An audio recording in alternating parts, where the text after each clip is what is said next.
Dahil sa mahal ng liquefied petroleum gas o LPG, viral ang dinevelop na deuling na kalan ng isang content creator sa Cagayan.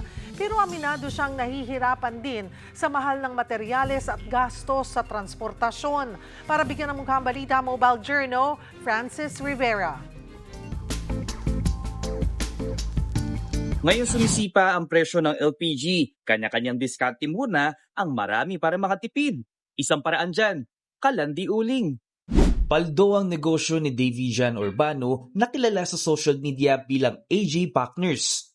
Nagre-recycle siya ng mga sirang gas stove at tinatawag niyang kalandian o kalan kayo dyan. Content lang sana yun eh.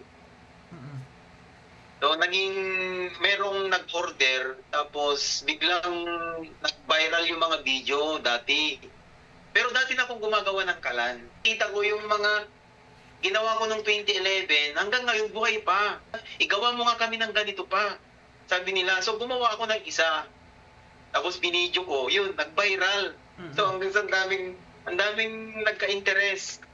Tapos gumawa ko ng 5, gumawa ko ng 10. Total na gawa namin, nasa 80 pieces na eh.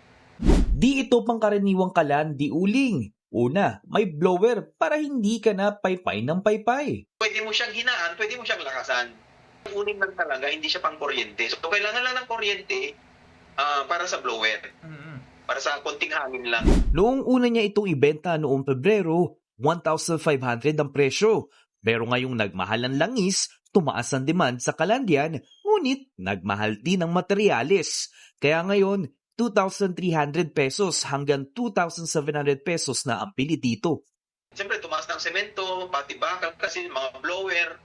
Kasi lahat tumaas talaga eh.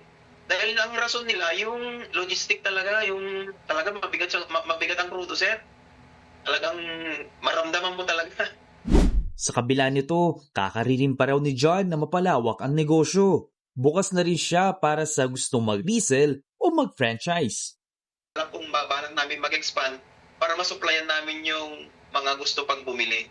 So nagsabi na ako ng mga tao na kung gusto magtrabaho sa akin, sige, kuha ako ng tao. Mga kapatid, Mobile Journal Francis Rivera po, hatid ang muka ng balita.